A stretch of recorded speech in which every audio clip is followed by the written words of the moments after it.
जीत ले हम सारी दुनिया। बीच हमें आज बोने दो, रोज उसे थोड़ा बढ़ने दो। छू लेंगे आकाश हम, मन के विचार हकीकत बने। सिद्धि फल से आनंद देंगे, कोशिश कर बढ़े, सोच बुलंद करे।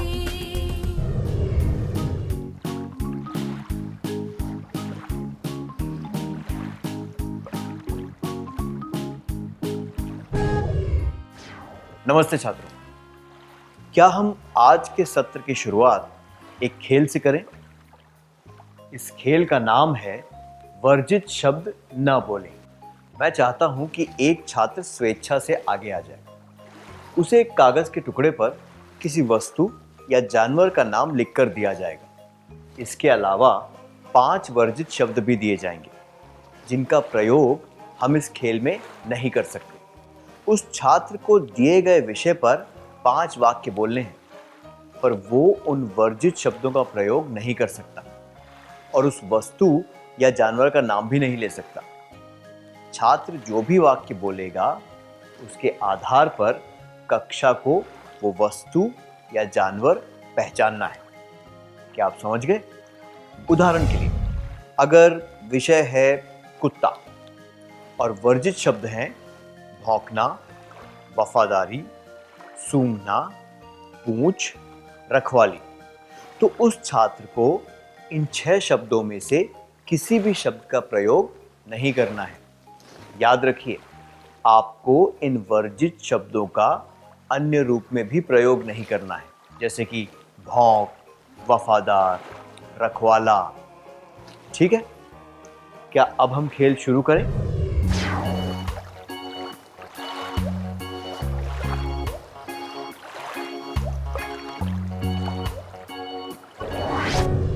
बहुत बढ़िया खेला आपने, धन्यवाद। हमने इससे क्या सीखा? प्रत्येक वस्तु या जानवर के साथ कुछ विशिष्ट शब्द जुड़े होते हैं। जब नियमों के अनुसार आपको कुछ शब्दों का प्रयोग करना वर्जित होता है, तो आप अपनी रचनात्मकता का प्रयोग करते हुए नए शब्द ढूंढते हैं। मनुष्य के विचारों की प्रक्रिया एक पानी की धारा की तरह होती है, जो मुक्त होकर अपने निश्चित पथ पर बहती रहती है। पर जब उस पथ में रुकावटें आती हैं, तो वो धारा बहने के लिए नया रास्ता ढूंढ लेती है। रचनात्मक विचारों से हम बाधाओं को दूर करने के लिए नए रास्ते ढूंढ लेते हैं। बातचीत में विभिन्नता और संपूर्णता आती है। चलिए अगले क्रियाकलाप के बारे में जानते हैं। चुटकुले बनाकर सुनाने के लिए भी रचनात्मक सोच चाहिए। क्या आप में से कुछ विद्यार्थी अच्छे चुटकुले सुना सकते हैं?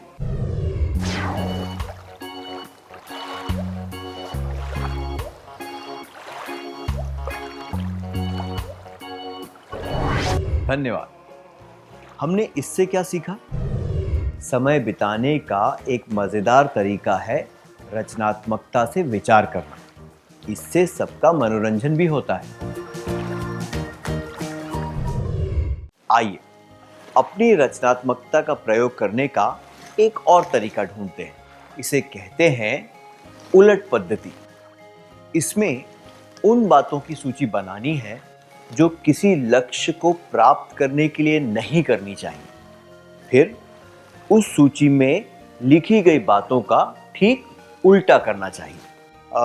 उदाहरण के लिए, अगर मुझे अच्छे अंक चाहिए, तो मुझे उन बातों की सूची बनानी है जिनसे मुझे अच्छे अंक नहीं मिलेंगे, और फिर वे बातें नहीं करनी चाहिए।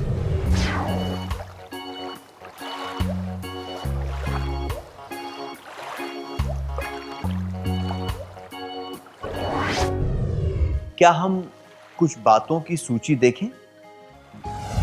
कक्षा में ध्यान न दें, रोज पाठ न पढ़ें, नियमित रूप से गृह कार्य न करें, मासिक परीक्षा न दें, नियमित रूप से पाठ का अभ्यास न करें।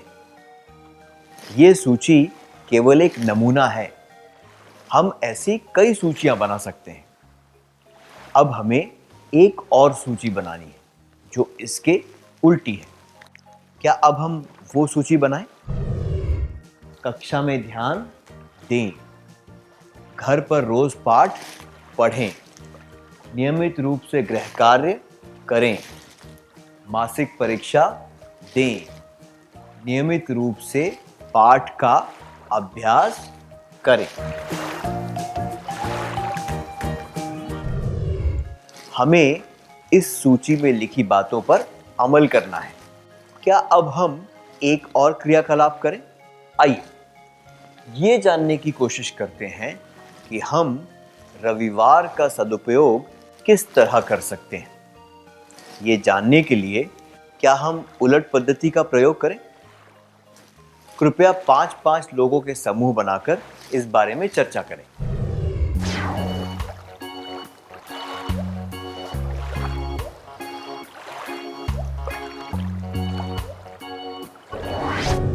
बहुत अच्छा प्रयास था। क्या अब हम उत्तर जांच लें? पहले हम नकारात्मक निर्देशों वाली सूची देखेंगे। रविवार को सुबह जल्दी न उठें, घर का काम न करें, अगले सप्ताह क्या करना है इसके बारे में न सोचें, दोस्तों से न मिलें, घर को साफ न करें। अब सकारात्मक सूची बनाते हैं। रविवार को सुबह जल्दी उठें, घर का काम करें, अगले सप्ताह क्या करना है इसके बारे में सोचें, दोस्तों से मिलें और घर को साफ करें।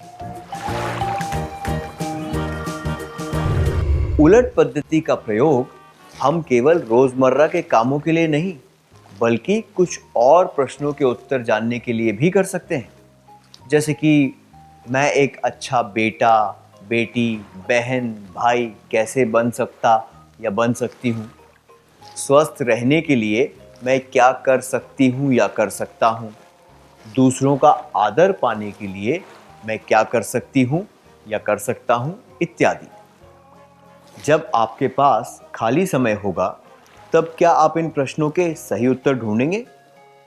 पर किसी काम को करने के लिए हम पहले ही सकारात्मक तरीके क्यों नहीं अपना सकते? हमें उलट पद्धति का प्रयोग करने की क्या आवश्यकता है? जब हम पहले से सकारात्मक तरीकों के बारे में सोचते हैं तब हमें उन पर अमल करने के बारे में सोचकर तनाव होने लगता है। पर जब हम उल्टे तरीके से सोचते हैं तब ये एक मज़ेदार क्रियाकलाप हो जाता है और हमारा तनाव कम हो जाता है। नए तरीकों को हम जल्दी अपनाते हैं और मज़ा भी आता है। रचनात्मक सोच मज़ेदार हो सकती है और इससे तनाव दूर किया जा सकता है। अगली पद्धति को हम विचारों की गुल्लक कह सकते हैं। जब आप छोटे थे तब आपको जेब खर्च मिलता था तो आप क्या करते थे? आप अपनी पसंद की चीज़ें खरीदने के लिए उसे खर्च करते थे और बाकी के पैसे अपनी गुल्लक में डाल देते थे, है ना?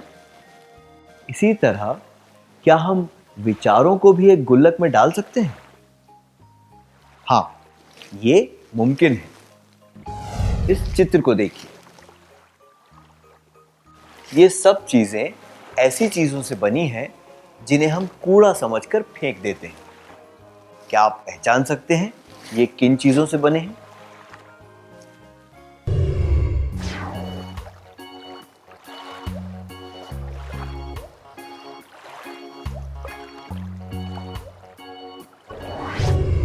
सही कहा।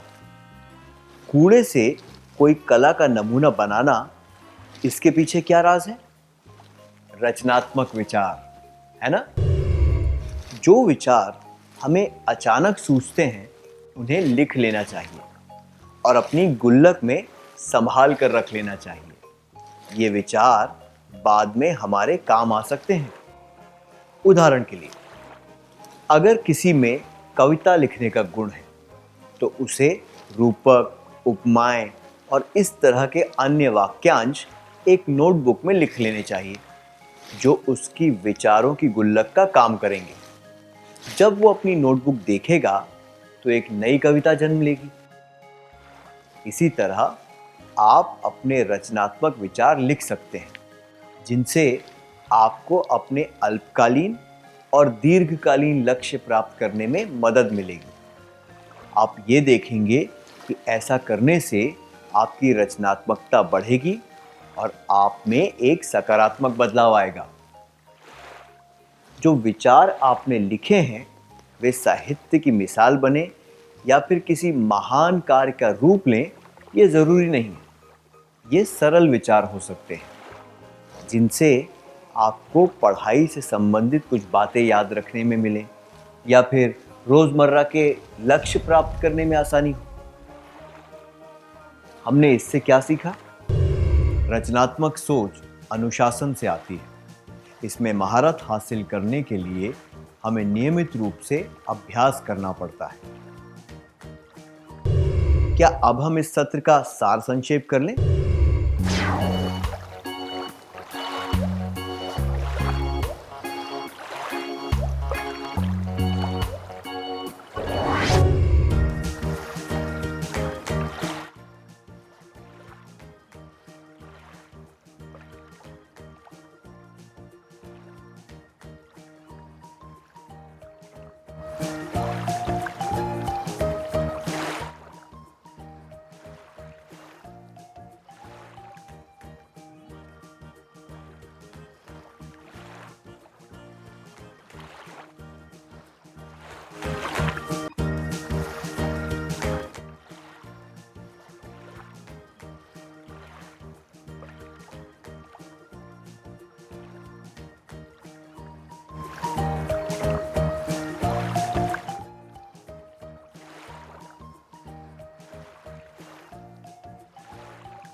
धन्यवाद।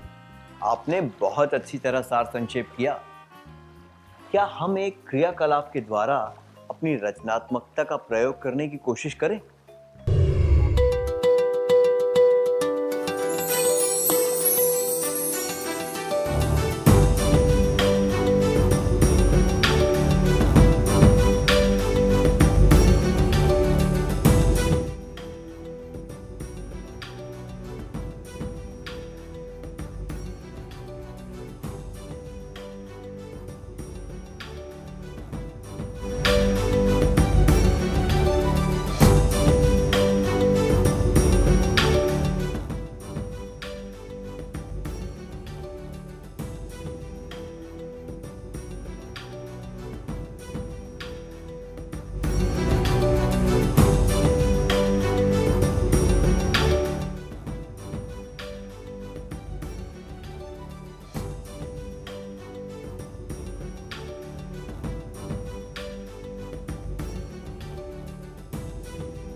अगले सत्र में आने से पहले क्या आप ये कार्य पूरा करके लाएंगे?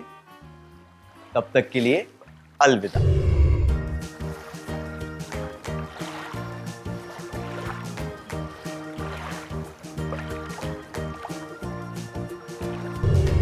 नमस्ते छात्रों, आपका स्वागत है।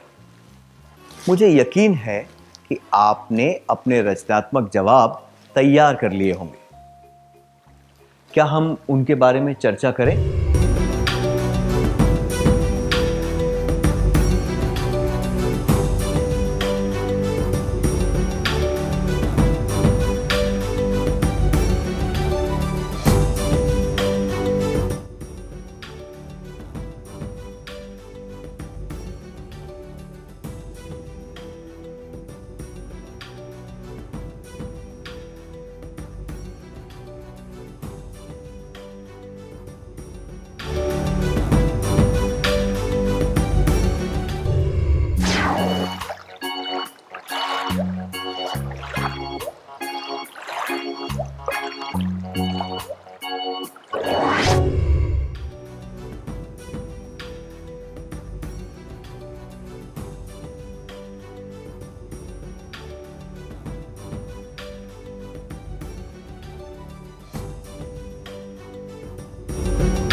चलिए अब हम अगला सत्र शुरू करते हैं।